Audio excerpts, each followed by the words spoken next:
किसी दौर में ये होता था कि पंखे से आगे वाली मंजिल जो होती है वो मेरी होगी, सेकंड वाली मेरी होगी, थर्ड वाली मेरी होगी। लेकिन मतलब इस बात से लड़ाइयाँ होती थी और जो माँ होती थी वो ये कहती थी कि मुझे पंखे की हवा पसंद नहीं, मुझे पंखे का शोर पसंद नहीं, इस वजह से मुझे नींद नहीं आती।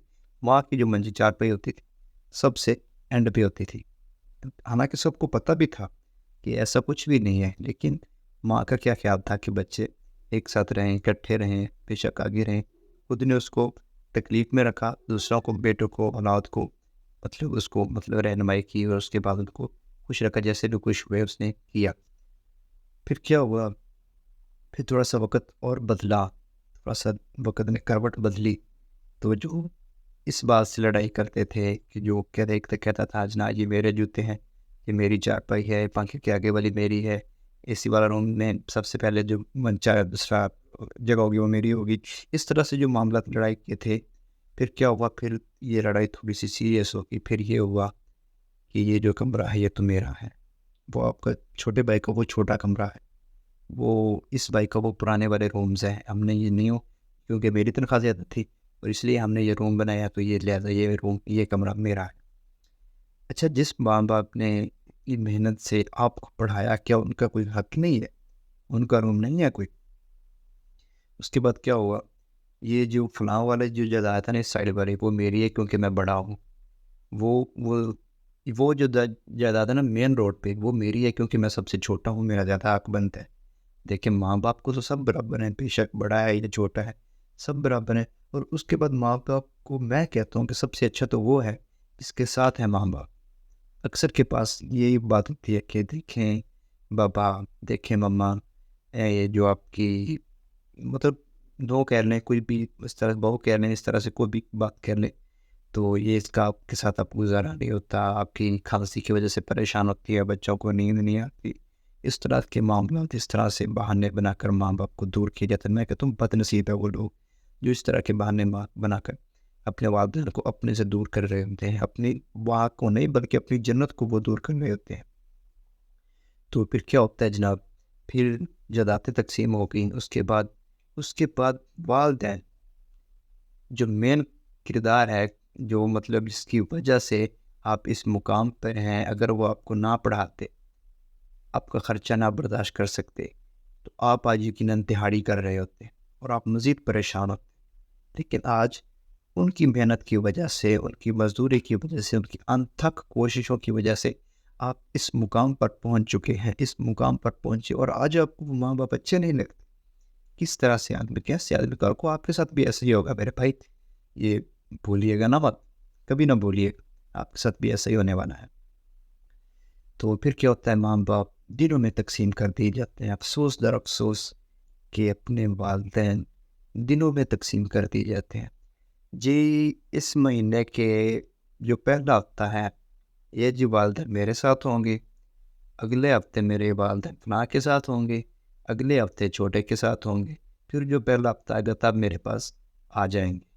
अच्छा, इस दौरान जब वालदैन की बीमारी आएगी, बीमार होगा, तो जो ख़र्चा होगा, फिर जब ये होगा कि मतलब तीनों जो काम कर रहे हैं वो इकट्ठा पे करेंगे। चाहिए तो यही था, मतलब हक भी बनता है सबका।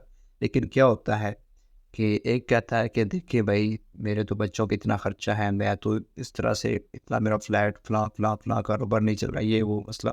तो लिहाजा मतलब वालदैन की दवाई का ख़र्चा आप उठाएँ क्योंकि आपके पास ज़्यादा है। अफ़सोस यार, अफ़सोस कि एक माँ और एक बाप ने इतने लोगों को आपको मतलब आपके खर्चे उठाए, आपको पढ़ाया, इस काबिल बनाया।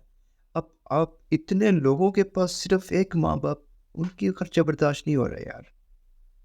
कैसे यार आदमी हो? कैसे आदमी हो कि आपके पास उनके लिए आप खर्चा नहीं है?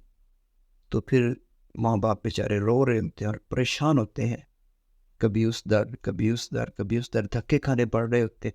वो औलाद जिसके लिए वालिदैन जो पीछे जो थी, मतलब उनकी वो चारपाई थी सबसे एंड वाली थी, उस पे सो रहे थे जनाब, उसको मतलब औलाद के लिए हवा पसंद नहीं थी, पंखे का शोर पसंद नहीं था। वही औलाद आज वालिदैन को कह रही है कि मेरे पास आपके लिए पैसे नहीं हैं। यार अफ़सोस, अफ़सोस, अफ़सोस। اگر آپ کامیابی چاہتے ہیں نا، آپ یہ چاہتے ہیں کہ آپ دنیا میں بھی کامیاب رہیں اور آخرت میں بھی کامیاب رہیں، تو اپنے والدین کی دعا لیا کرو، خدمت کیا کرو اپنے والدین کی، دعائیں لیا کرو ان سے، ورنہ کل کو یہ ہوگا کہ آپ کی اولاد بھی آپ کے ساتھ ایسا ہی کرے گی جیسا کہ آپ ان کے ساتھ کر رہے ہیں۔ ایک واقعہ یہ بھی پیش آیا کہ مطلب ایک بزرگ تھا اور اس کی مطلب ساس سوری بہو تھی، تو وہ بیٹا بھی تھا، خیر ظاہر سی بات، اور اس کا پوتا بھی تھا۔ تو بیٹے نے یہ کہا کہ بابا جی آپ جو کھانستے رہتے ہیں تو جو آپ کی بہو ہے نا اس سے یہ برداشت نہیں ہوتا، سارا دن وہ کام کاج کر کر تھک گئی ہوتی ہے اور آپ کی یہ کھانستے کی وجہ سے وہ سو نہیں پاتی، تو اس لیے آپ لہذا وہ جو مال بنا آتا ہے نا جانوروں والا، یہ سائڈ بنا ہوا ہے جو اسٹور پہ، اس طرح سے آپ لہذا اپنا بستر اٹھا لیں اور ادھر چلے جائیں۔ تو باپ، خیر باپ تھا پھر مجبور بھی تھا، دکھ بھی تھا اس کو، لیکن اس نے انکار نہیں کیا، اس نے کہا ٹھیک ہے آپ میرا بستر وہاں لگا دو۔ جب وہ کمبل اٹھا کر جا رہا تھا نا تو جو اس کا پوتا تھا اس نے وہ بابا کا کمبل تھا وہ اس کو پکڑا اور اس کو درمیان سے کاٹ دیا، آدھا بابا کو دے دیا، آدھا رکھ لیا، یعنی کہ داتے کو دے دیا اور آدھا رکھ لیا۔ اس کے باپ نے پوچھا کہ یار دیکھو بیٹا، گھر میں اتنے سارے کمبل پڑے تھے تو آپ نے داتا کا کمبل کیوں لیا، کیوں کاٹا کمبل؟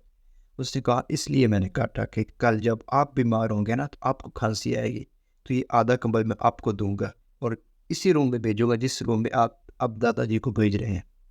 ماشاءاللہ بچہ چھوٹا تھا لیکن بات بڑی کر گیا، بہت بڑی بات کر کے آنکھیں کھول دی اس نے۔ تو دیکھیں اس طرح سے نہ کریں کہ کل کو ہمارے ساتھ بھی اس طرح کا سلوک ہو، ہماری اولاد بھی ہمیں کہے اسٹور روم میں بند کرے یہ جہاں میں بھی پھینکے، تو آج ہم اپنے والدین کی خدمت کریں، ہمیں ثواب بھی ملے گا اور کل کو ہماری اولاد ہماری خدمت بھی کرے۔